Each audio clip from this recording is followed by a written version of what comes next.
There, this is Kimberly Inez Mays and Kenzo Lorenzo Black, and I want to ask you a question.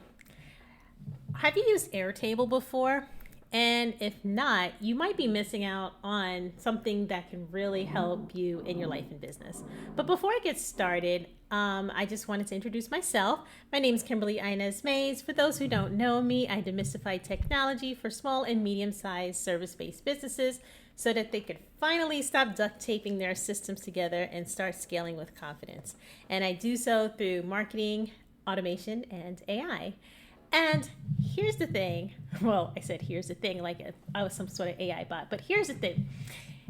I talk about technology solutions a lot, and I talk about using the tool that will work the best for you.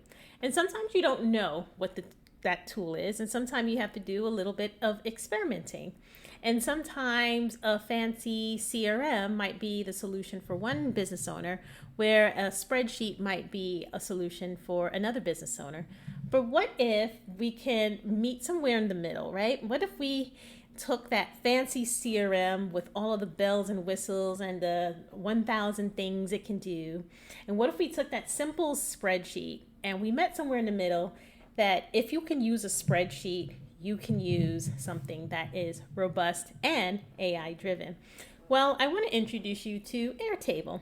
And no, I am not affiliated with Airtable, but what I like to do is I like to bring to you tools and programs that can really help you in your business and can really help streamline things and are easy to use and delightful to use. And I've been using Airtable for quite some time now, and I just love it so much. I said, oh, it's crazy that I have not done a video on it. So I'm going to do some content on Airtable. So if you're watching, I'm going to be sharing my screen in a minute. I'm just setting up a new workspace for this content, and then we can get started.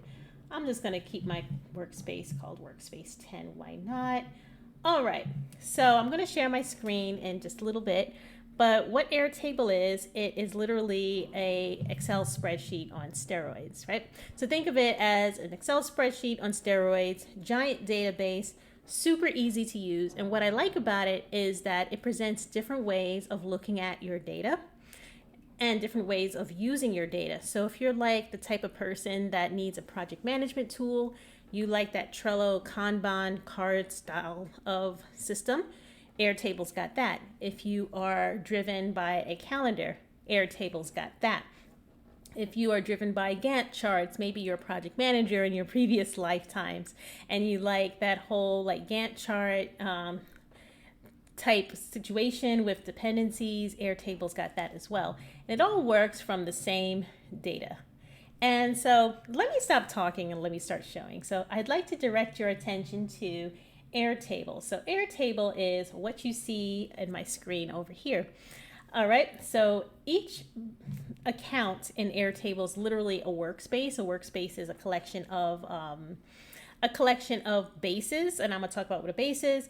And it's really where everybody in your organization will go to execute certain functions or execute or access your bases, execute their functions.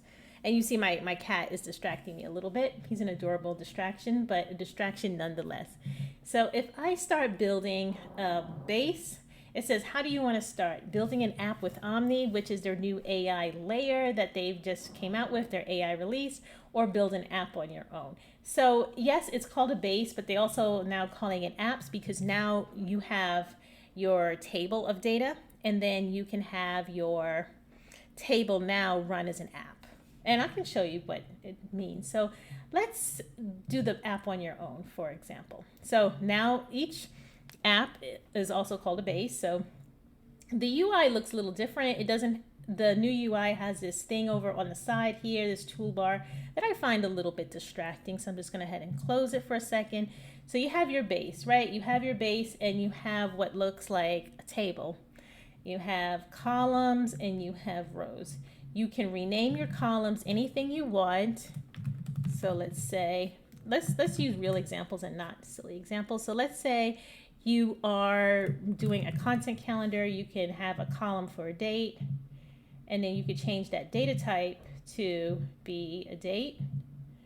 And maybe you have your column for your content, your assignees, if you're assigning it to people, your status, and I'm just going to delete columns that I don't need, right? So I'm just going to go ahead and delete fields that I don't need. So let's do a simple content calendar.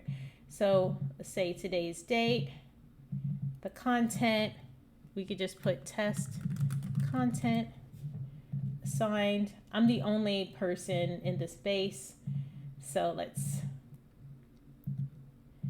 just make a few rows, shall we? And let's expand this out. So you may see that, okay, you're like, all right, it looks like a regular Excel spreadsheet. What is so significant about it? So let's put this content in progress. So let's put this as test content 2, test content 3. I've worked with a couple of people before to create Airtable rows for a different variety of uses. I built CRMs before using this, and I've also built content calendars. I've built project management tracking apps. I've done a lot with Airtable, but I would say my biggest to date would be creating a full-fledged app, which is what we can kind of do here.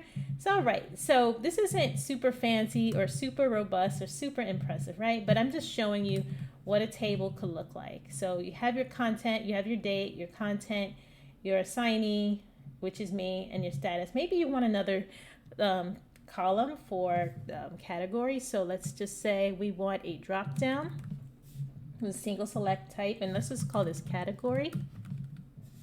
And we can create as many fields as we want. So let's just say this is demo. Oops. Sometimes it's hard to type in real time. Demo, then we can call this this live stream, blog, and then I'm just going to duplicate the content types for the rest of the ones. So we have a very simple content calendar, right? So just play along with me for a little bit. What you can now do is look at it in a different view. So if you go to create new, you can create a new view. I set up this workspace under the free account, so there's some things that I cannot access right now, like timelines and Gantt charts. That is if you're a paid user, but you can definitely do a lot for free. So let's say now you want to look at it in a Kanban feature. You can have it by status, and now everything is grouped by status. So everything that's marked to do is here. Everything that's marked in progress is here, and then nothing is marked as done. What if I wanted to take a piece of content and then drag it to the done column?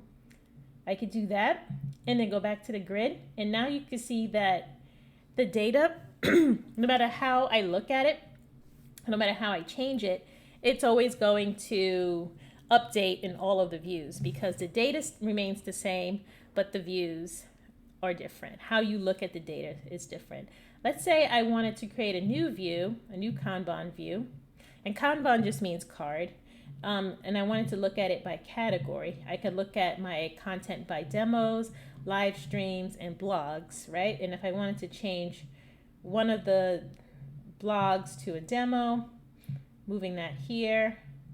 If I go back to the grid view, you can see that now that content became a demo.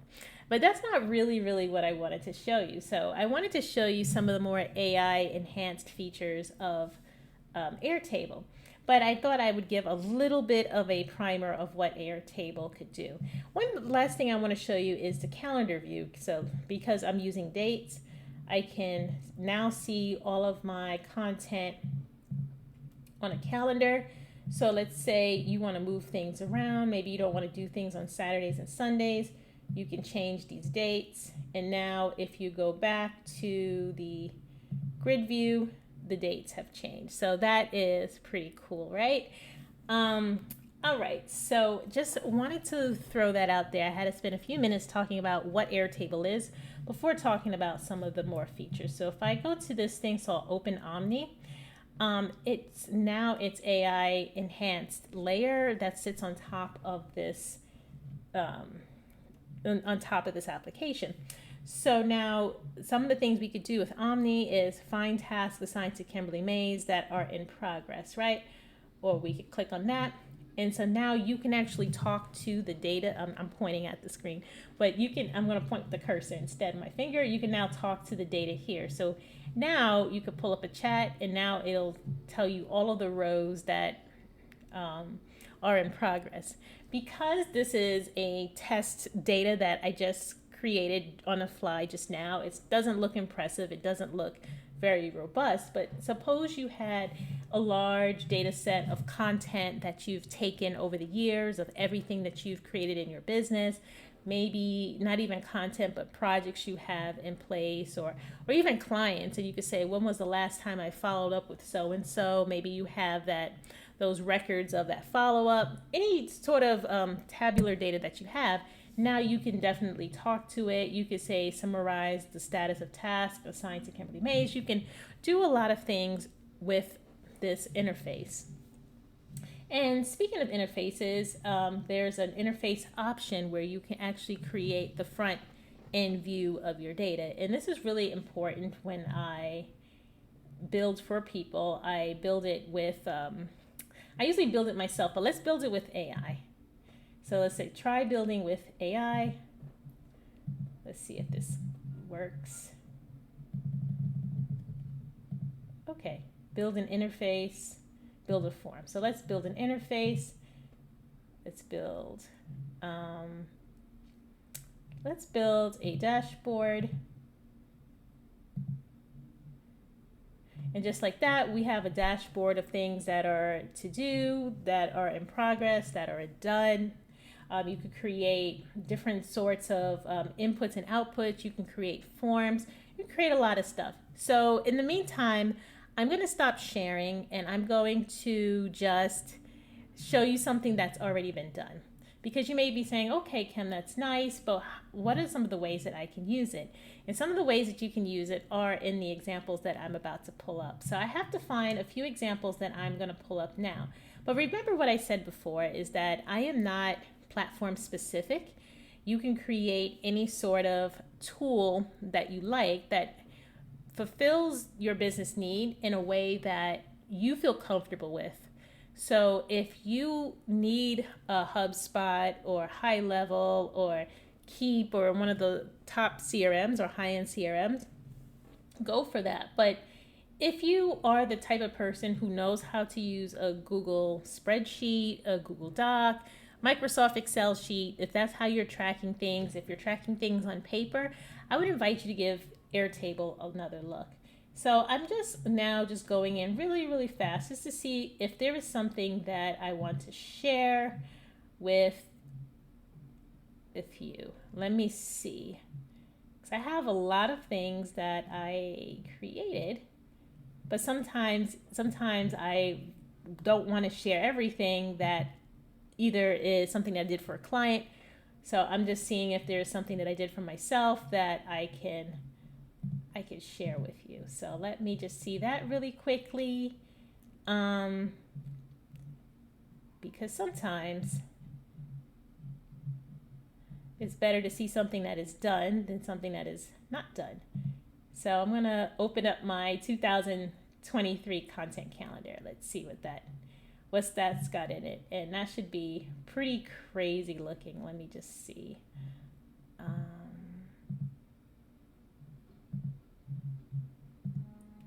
Let's see. Okay. No wonder it was 2023. Wow, there's a lot of content in here, but I also had video podcast ideas. Okay. Let me see if I can just bring this up to the front. Sometimes when you haven't been in a particular base in 2 years, you forget what's in there. And I'm thinking of ways to demo this. Okay, so now I'm resharing my screen, and now we're looking at my 2003 roadmap and content planning. So one of the tables that I have in here is video and podcast ideas. and this was as of 2023. These were some ideas I was floating by, and then I had 3 tables: notes, status, and mood. So I said mood, either I love it, like it, meh, or I hate it. And so if I open up Omni now, it can really show you how we could talk to this one. So it's like, are there any ideas in this table that mention AI? And I believe the free plan gives you about, I don't know, it gives you a good number of AI credits to play around with. So I like what they've done here, that they didn't close off their free plan just because it's free, but it does give you enough to be useful with. But if you have a team, if you have a lot of people going in and out, making changes to status of projects and things like that, I definitely recommend one of the paid plans. So it's like, yes, there was one I did that mentions AI. You could click on it and it'll show you that idea. So it's the AI guide to stand-up comedy. When robots tell jokes, humans laugh. And I think I marked it as hated it. And then you could also mark it as, let me see the status. I'm going to just say canceled. So you can also update any fields when you click inside the record, for example, but you can actually talk to your data. So that was just one way that I talk to my data. If I close Omni for a second, you have, I have 3 different views of how I'm viewing the data. This is obviously one of my simpler tables. It gets more robust in this, but I'm just looking for examples in real time to show you. But these are some of the things that you can do. You can also make AI-based columns. So let's say if we were to create an AI column, let's say if we want to analyze conversation, analyze attachment. Now they have what's known as a little agent. So build a field agent. So now we have agents in the actual columns, which is what I want to show you. We could say analyzer for awesomeness. So I'm going to take my idea and I'm going to analyze each one. So now there's going to be a new column in this table. It's going to have a long text value. It's going to enable an internet search. I'm going to enable internet search for it. I'm not going to run it automatically because that's going to use up my credits, my AI credits. And I'm going to use GPT-4 mini, that's 4.1 mini, that is the low cost one. And I'm going to tell it, look at the notes section and tell me how good the podcast idea is relevant to what is trending in 2025 in AI and tech. Well, I'll just say in marketing and AI, because I didn't have a lot of AI content back in 2023. So I'll just say, instead of saying look at the notes section, I will insert the field. So I will tell it what field to look at. And then I will say create field. And then I'm going to run the agent. So right now it's searching the web for each one. So 1, 2, 3, 4. So this is a quick way to validate an idea, right? It might take a little bit, because honestly, when you run anything in real time, okay, now it works. So let's expand this.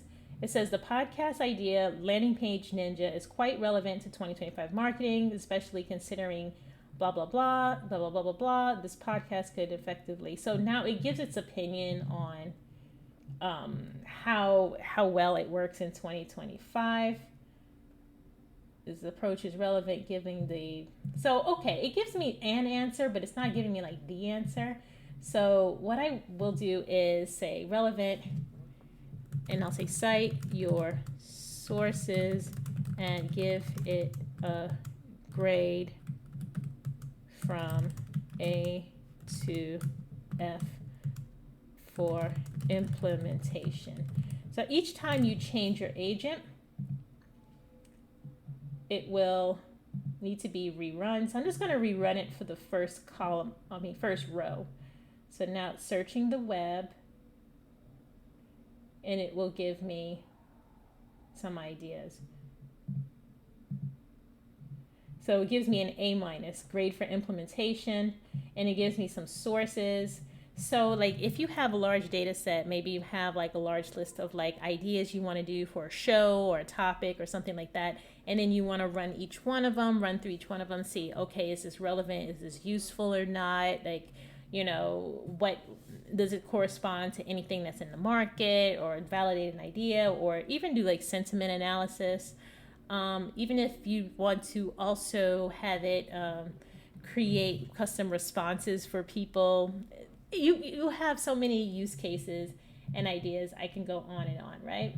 So the point is not to cover every single use case in Airtable and AI using Airtable, but I just want to show you really quickly how you can use this tool. And everything I did here, I did for free. Use this tool in your business if you want to have not only a CRM, but content repository, project management tool. You can use this even in life for groceries. You can use this for literally anything. So I hope I introduced you and put you onto something new. And now I'm going to stop sharing my screen, and I'm just going to talk about what's next. So if you enjoyed this demo, I have a lot of other demos to show and share with you, especially as new releases come out in marketing technology and AI. I know we are sitting now on some big releases from OpenAI, big releases from Claude and Perplexity, and how all of these things can be used in a very practical, down-to-earth way. And what I like to do, my teaching style, is not to overload you with jargon and with a lot of buzzwords, but with practicalities. Like, hey, if this is something that you want to do, go ahead and do it. Maybe my little simple use case sparked a bigger use case for you, but that is how I teach, and that's how I explain things, because I think at the end of the day, we all need some level of hand-holding, whether it's at the beginning or somewhere in the middle where you just find the style that works for you. So hopefully my style works for you. And that's why I want to invite you to an automation insight session. So if you've been struggling and spinning your wheels for quite some time, trying to figure out, hey, is this the platform and product for me? Should I invest in this? Should I have my team invest in this? Then I think that this is something that we can definitely explore together. An automation insight session is a free 30-minute session in which we talk about things that work, things that don't work, what you've tried before, and where you want to go. And at the end of it, we will have a complete, conclusive plan of how I can best support you. All right, so that's all I got to say about that. Until next time, this has been a lot of fun, and I look forward to seeing you in the next demo. Bye.